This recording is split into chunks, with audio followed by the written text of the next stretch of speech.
চাহ ভালো করিছা প্রধান বিচারপতি যে সেনা প্রধান ভালো করিছা ডক্টর ইনুস তিনজনের ছুটি যাব গুলির মারও ছুটি ফাঁসির মারও ছুটি তোরা তিনজনের ছুটি আনতে যাব ইয়ন্তি মাগির হওয়া তোর মারও ছুটি। এই ডিজিটাল যুগের মধ্যে সারা বিশ্বের মানুষ সচেতন হইতে পারলেও এই চট্টগ্রামের অমর করা হচ্ছে এখনো সচেতন হইতে পারে নাই। চট্টগ্রামের মধ্যে এমন এমন কিছু অশিক্ষিত অমরক্ষ লোক আছে, তারা আগাও বুঝে না ঘুরাও বুঝে না, কোন দিক দিকে চিকন কোন দিক দিকে মোটা। এই হচ্ছে সেরকম একটা অমরক্ষ চট্টগ্রামের গেউ ভূত। তুমি যে যে ছুরি দেখাইতেছো ওই ছুরি দিয়া মুরগি জবাই করে আইনে দেখাইতেছো কি লেগে, তোমার হাতের মধ্যে পায়ের মধ্যে তুমি তোমার তীর লেগে পুষ দিতে পারছো, এরকম একটা ইয়া করে দাও দে তুমি কোনো তোমার কত বড় কলিজা। ভাই আপনি যাকে স্মরণ করতেছেন তার ব্যাকগ্রাউন্ডগুলো দেখবেন তো। পুরা বাংলাদেশের মানুষের সবার এই ভিডিও দেখা উচিত যে শেখ হাসিনার একটা রেকর্ডিং আপনারা শুনেন, আমি এখানে চালাইতেছি, যেটা নাকি গতকালকে ইলিয়াস ভাই এবং কি কনক সরোয়ার ভাই এদের চ্যানেলের মধ্যে লাইভ শো করা হয়েছে, দেখেন। হ্যালো হ্যালো, হ্যাঁ কি অবস্থা? মাননীয় প্রধানমন্ত্রী, সালাম আলাইকুম। এখানে বিডিআরে বিদ্রোহ হয়েছে এবং আমার মনে হয় পরিকল্পিতভাবে এই সরকারকে হেয় করার জন্য করা হয়েছে এবং দাবি কিছুই নাই, শুধু যে আর্মি অফিসার চাই না বিডিআর, এইটুকুই দাবি। হ্যালো, না তোমরা এমনি আছো কেমন? সব ঠিক আছে?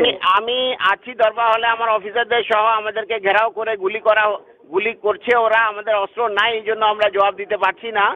তো আমরা আছি দৃঢ় অবস্থায়, আমরা কথা বলার চেষ্টা করছি, আমরা বলার চেষ্টা করছি যে দাবি মানা হবে, তোমরা ফায়ারিং বন্ধ করো। তবে অনেক অস্ত্র হাতে নিয়েছে, অনেক গুলি চালাচ্ছে এবং যদি আপনি মানে সেনাবাহিনী র্যাবকে অলরেডি র্যাব মুভ করছে, সেনাবাহিনীও মুভ করবে। আমরা এই মেসেজ ওখানে পৌঁছে যাওয়ার কথা যে র্যাব এবং সেনাবাহিনী র্যাব চলে যাবে ওই সেরকম ওই দিক থেকে, তিন সাইড থেকেই লোক চলে যাবে, 3 গেট থেকেই লোক যাবে, আর্মিও যাবে র্যাবও যাবে। এটা যাবে। তোমরা একটা কাজ করাতে পারো যে কোনো রকম ছবিগুলি যারা করাচ্ছে তাদের ছবিগুলি তোলা।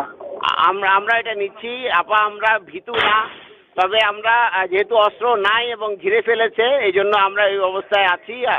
আপনি যত দ্রুত পাঠাবেন তত তাড়াতাড়ি পরিস্থিতি আমরা সামাল দিতে পারবো। যাচ্ছে, কিন্তু আমার মনে হয় আবার মানে অন্যরকম ক্রস ফায়ারিং না হয় সেটাও দেখতে হবে। না অবশ্যই এটা হবে না, আমরা এটা নিশ্চিত করব এবং আমরা বলছি যে দাবি সব মানা হবে, তোমরা ফায়ারিং বন্ধ করো। শুধু কারা কারা করতেছে তাদের দিকে একটু ছবিটা নিয়ে রাখা দরকার। জি আপা, ও আসছিল গুলি করতে আমাকে, ও হয়তো সেই মুহূর্তে করতে পারে নাই, আমার একদম গায়ের মধ্যে টাকা দিয়েছিল এসএমজি। Any casualty no? এখন পর্যন্ত আমাদের জানা মতে ক্যাজুয়ালিটি হয়নি আপা, বাট হতে পারে, কারণ যে পরিমাণ গুলি চালানো হচ্ছে তাতে মনে হচ্ছে যে ক্যাজুয়ালিটি হতে পারে। আমি দেখি হেলিকপ্টার পাঠানোর চেষ্টা করছি। আর আমরা সাহস হারাচ্ছি না, আপনি দোয়া করবেন। জি আমি ট্রুপ যাচ্ছে এবং হেলিকপ্টার পাঠাচ্ছি। ধন্যবাদ ধন্যবাদ।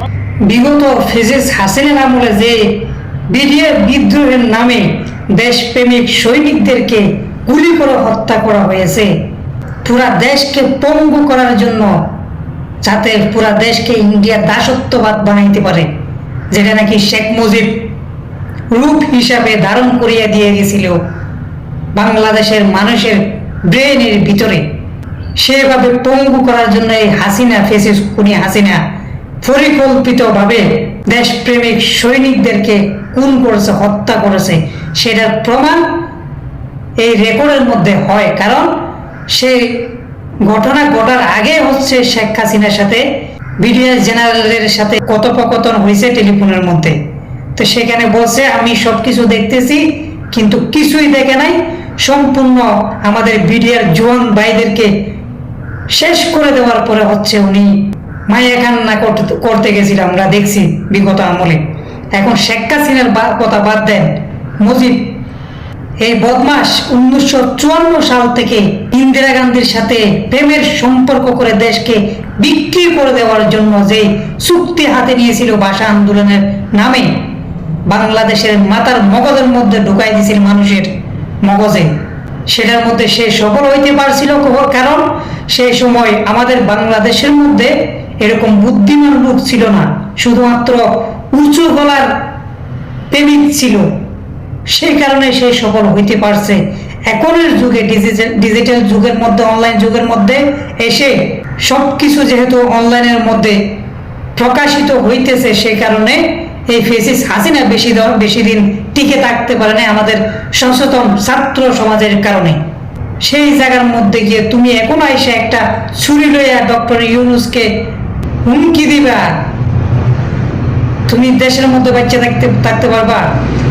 আমি এই যে এখন বর্তমান সরকারের যত প্রশাসন আছে, আমি সবাইকে উদারত আহ্বান জানাবো, এই বদমাস চট্টগ্রাম অঞ্চলে যেখানে থাকে সেইখান থেকে এনে তাকে পাশের কাঠগড়ায় দাঁড় করানোর জন্য। কারণ সে বর্তমান প্রেসিডেন্টকে হুমকি দিয়েছে। তা এখন আবার কেউ বলতে পারে সে যেহেতু সপ্পু কিংবা জেনারেল ওয়ার্কারের বিরুদ্ধে খুনের হুমকি দিছে, সেহেতু সে আওয়ামী লীগের হইতে পারে না। আমি তার জন্য আরেকটা ভিডিও প্লে করে দেখাই দিয়েছি, যে দেখেন।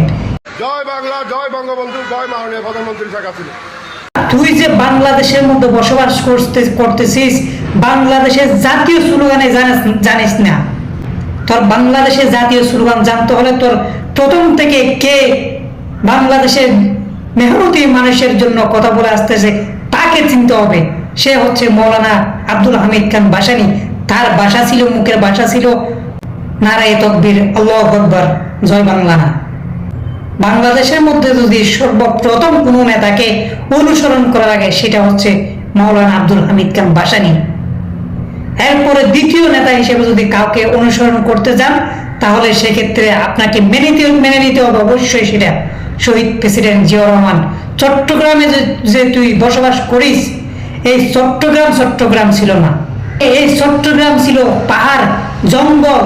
তোদের বাপদাদা 14 গোষ্ঠীর কাছ থেকে জিজ্ঞেস করে নে, সে পাহাড় জঙ্গল কেটে কেটে রাস্তা বানাইছে, নদী খনন করছে সেই শহীদ প্রেসিডেন্ট জিয়াউর রহমান।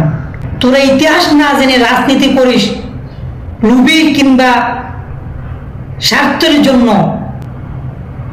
একটা দেশের নাগরিক হইলে কখনো সে স্বার্থ কিংবা লোভের পিছনে ছুটবে না। সে ছুটবে হচ্ছে দেশ কিভাবে উন্নত হয় কিংবা দেশের অর্থনীতি কিভাবে উন্নত হয়।